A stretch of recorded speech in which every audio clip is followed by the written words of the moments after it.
Karen swiped a vet's ice chest, got hit with the cold truth and a warmer court order. Have you ever witnessed someone's ego unravel so spectacularly that it becomes a town legend?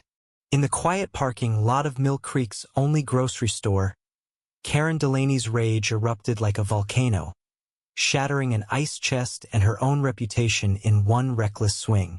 What started as a petty dispute over a parking spot spiraled into a confrontation that exposed her entitlement, drew a crowd, and landed her in a courtroom facing a truth colder than the ice she destroyed. It was a humid July evening in Mill Creek, a small town where everyone knows your business. Karen, a self-proclaimed pillar of the community, had just pulled her gleaming SUV into the grocery store lot. She eyed the last handicapped spot, ignoring the blue sign because, as she'd later claim, I was only running in for 5 minutes.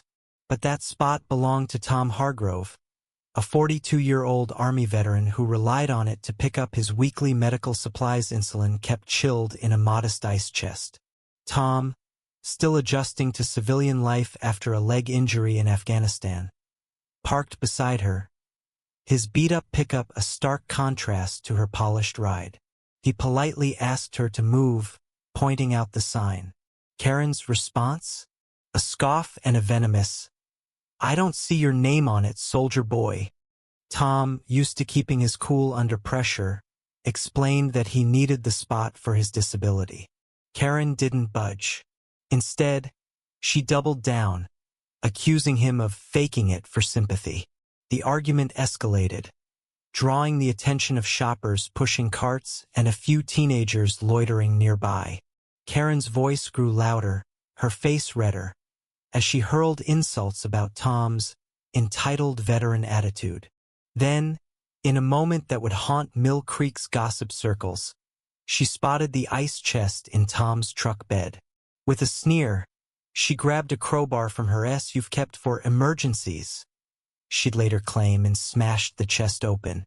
Ice and insulin vials spilled onto the asphalt, glinting under the fading sunlight. The crowd gasped. Tom froze, his face a mix of disbelief and restrained fury. Enter Sarah, a 19-year-old cashier who just clocked out. She'd seen Karen's tantrums before, complaining about expired coupons or berating staff over sold-out produce, but this was different. Sarah pulled out her phone and started recording, capturing every second of Karen's rampage. The video showed Karen swinging the crowbar again, shouting, "You don't deserve special treatment," as Tom tried to salvage his supplies. Sarah's footage, later uploaded to X, would become the spark that lit a firestorm. But the real twist came from an unexpected source. Mrs. Clara, the 78-year-old widow who owned the flower shop next door. She'd been watching from her storefront, her arthritis-ridden hands clutching her cane.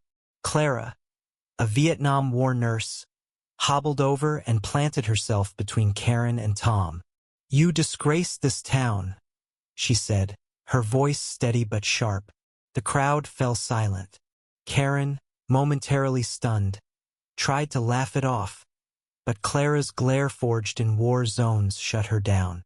The confrontation reached its peak when police sirens wailed in the distance. Someone in the crowd had called 911, and Officers Daniels and Ruiz arrived to a scene of chaos.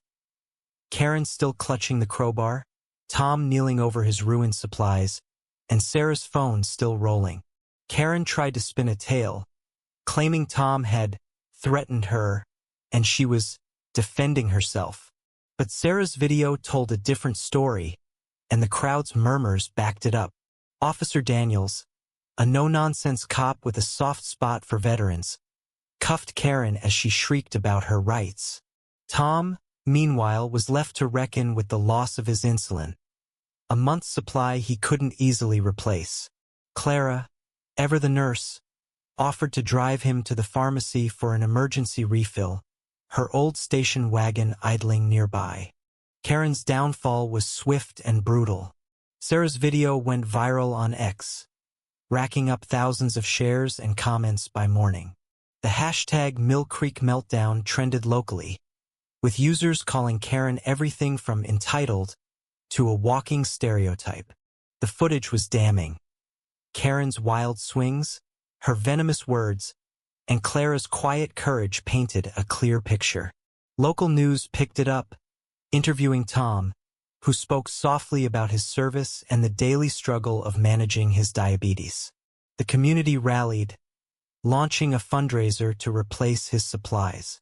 But Karen, she doubled down, posting a rambling defense on her Facebook, claiming she was provoked and protecting her space. It only fueled the fire. Businesses banned her. Neighbors shunned her. Even her book club, once her pride and joy, sent a polite email asking her to take a break. The courtroom showdown was the final nail. Karen faced charges of vandalism, assault, and misuse of a handicapped space. Her lawyer tried to paint her as a stressed single mother, despite her kids being grown, but the judge wasn't buying it. Sarah's video played on a courtroom screen, and Karen's face crumpled as her own voice echoed, shrill and unhinged. Tom testified about the financial and emotional toll, his voice steady but heavy. Clara, called as a witness, recounted Karen's tirade with surgical precision, her nurse's memory unyielding. The twist came when Karen's own sister, Ellen, took the stand. In a hushed tone, she revealed Karen's history of outburst incidents swept under the rug for years. "She's always been like this," Ellen said, eyes downcast. "I thought she'd change." The courtroom buzzed. Karen's facade of respectability shattered. The judge's ruling was a cold splash of reality. $5,000 in restitution to Tom, 200 hours of community service, and a court-ordered anger management course. Karen was also banned from the grocery store lot and ordered to write a public apology. She left the courtroom pale, her usual bluster gone. The fundraiser for Tom, meanwhile, raised enough to cover his insulin for a year, with donations pouring in from veterans groups across the state. Clara became a local hero, her flower shop flooded with orders. Sarah's video, still circulating, inspired memes, think pieces, and even a local artist's mural depicting Clara's stand against Karen's chaos. In the end, Karen's meltdown wasn't just about an ice chest, it was a mirror held up to her unchecked entitlement. Tom found solace in the community's support, vowing to pay it forward by volunteering at the VA.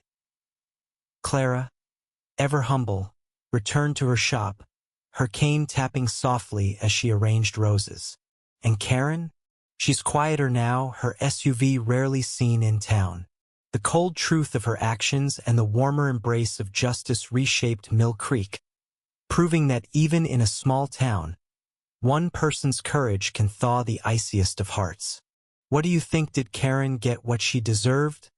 Or was the punishment too harsh? Share your thoughts below.